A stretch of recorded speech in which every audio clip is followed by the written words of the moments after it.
It is Mike Collopy, head coach of the Edison Wildcats, who are now 5-0, and they pitched their third shutout of the season. Coach, thank you so much for taking the time to join us today. Thanks, fellas. Thanks for having me.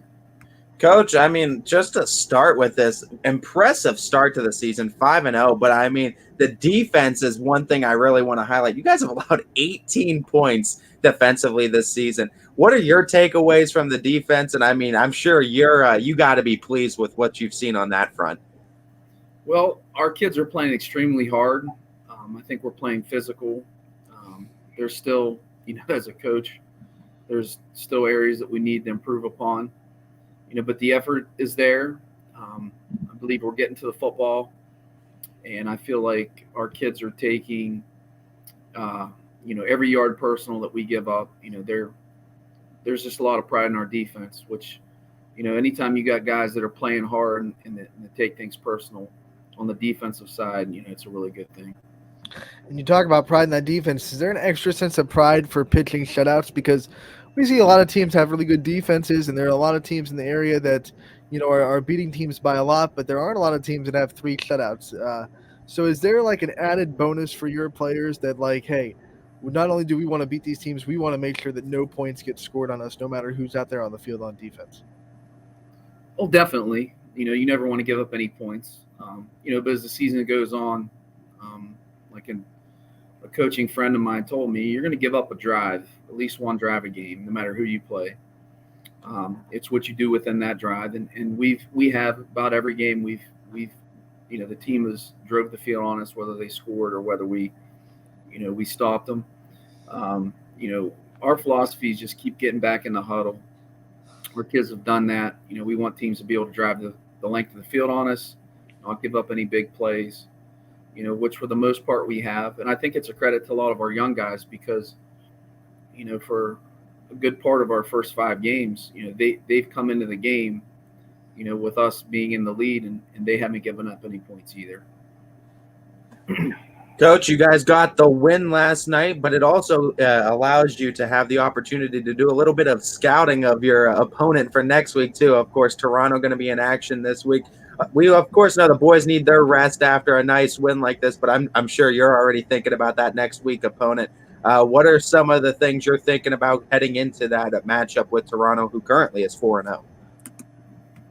Well, first and foremost, they have a lot of speed, which – there's a lot of things you can coach and you can improve upon, but when you have kids that can run or you have big kids, those are things that you either have or you don't, and they have speed, which is a concern on the defensive side of the ball.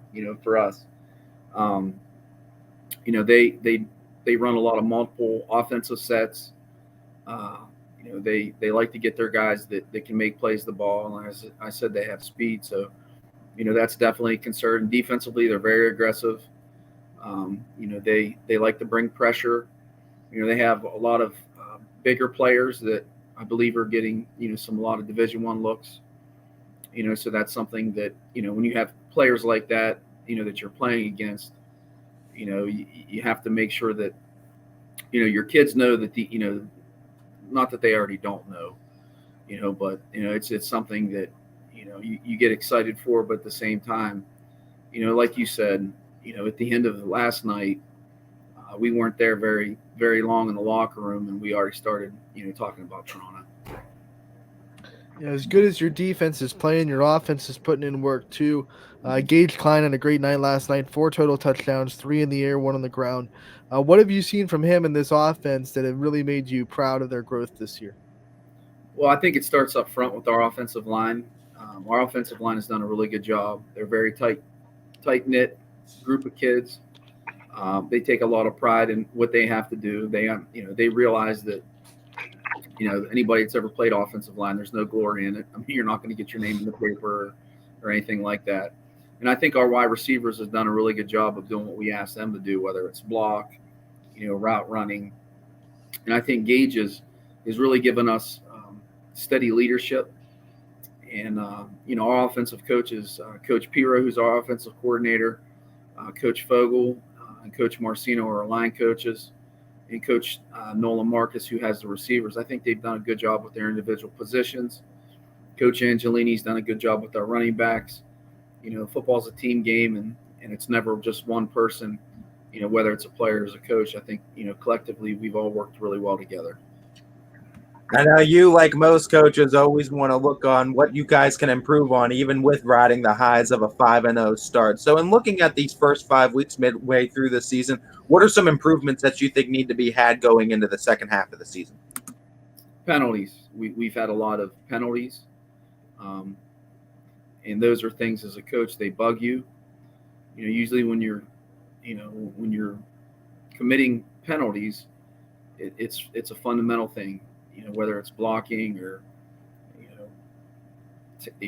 blocking or having issues on offense, maybe where you're holding. Those are all things that as a coaching staff, we have to limit. I think we've improved in the area of special teams, but I think there's a lot of areas to improve there on every phase of the special team unit. Defensively, I think we have to continue to do what we do better, do it better than we're doing right now. There's still some alignment and some assignment breakdowns, which, we correct, every day after our game, and those are improving, but it's not where we need to be. As a coach, I don't know. I never go home thinking of what we did. I think of what we could have done and what we didn't do well. So those are all things that are going to be continued points of emphasis so that we continue to improve. You're a coach that has a Friday night off, unlike a lot of coaches in the state of Ohio. So what are you going to do this Friday night? What are your plans for this Friday night that you don't have a game? Well, we're going to, after school, we're going to break down film with the kids, get them stretched out. Then after that, we're going to go, our coaching staff is going to go take a look at a couple games, around, since we're able to, to see them.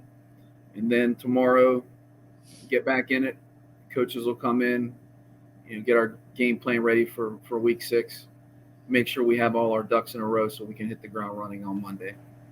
To kind of piggyback off of Anthony's comment, I mean, through these first 5 weeks, it seems like you guys have played anything but a Friday night game. Only one, I think, on the schedule. A couple Thursday nights, couple Saturday afternoons.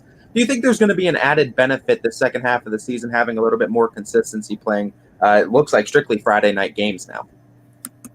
Well, that's a question that I think I've answered a few different times, from different media organizations. And the answer is real simple. I mean, we just play our schedule as it is. And as things come up, you make adjustments. You have a plan going into the week. That plan may be a little bit different depending on when you play, whether you move the days up or you move the days, forward or back. You just make the adjustments, and we're not using, whatever day we play on as an excuse or alibi. We play the hand you're dealt, as Coach Bain, my old football coach, used to tell us. Just play the hand you're dealt. Make sure all your ducks in a row and make sure you're ready to go. All right, Coach, before we let you go, I'm interested in this because, of course, football season started 1 week earlier, and there are several weeks that happen before the kids even get into school. So how have your kids handled the transition, whenever it happened for Edison, of going from still summer vacation during football to all of a sudden having to deal with going to class every day, going to class on a game day, getting out of class, going to a football game, and still, obviously keeping business in order because you guys are 5-0? Well, I think they've done a really good job. That's a credit to them. We try to make that adjustment, a transition where you don't necessarily go from being in the mornings all the time to all of a sudden the first day of school you're in the afternoon. So we started afternoon practices, our game week. So when we were in school for the first day, it wasn't the first day that we were in, practicing at 3:00. So that's a credit to them. And obviously, they're teenagers. So obviously the first day of school is always a little bit different because they're used to, even if we do adjust practice time and start later, they're at home versus being at school for 6.5, 7 hours and then having to go to practice. But like I said, I feel like our practices have been good. They have to continue to be good. They have to be better. I think we as a coaching staff have to continue to demand alignment, assignment football on both sides of the ball. And I think the kids where we're at now is not where we need to be. So we have to take that mindset of improve daily and put it to work. Coach, thank you so much for your time. Congratulations on the 5-0 start, the win last night, and good luck in Toronto next week. Hopefully, we're talking about 6-0 after the battle with the Red Knights. It's going to be a battle for sure. They're extremely well coached. Like I said, they have a lot of good players, and we have to be prepared. All right, Coach. Good luck, and we'll see you again real soon. All right, guys. Thank you.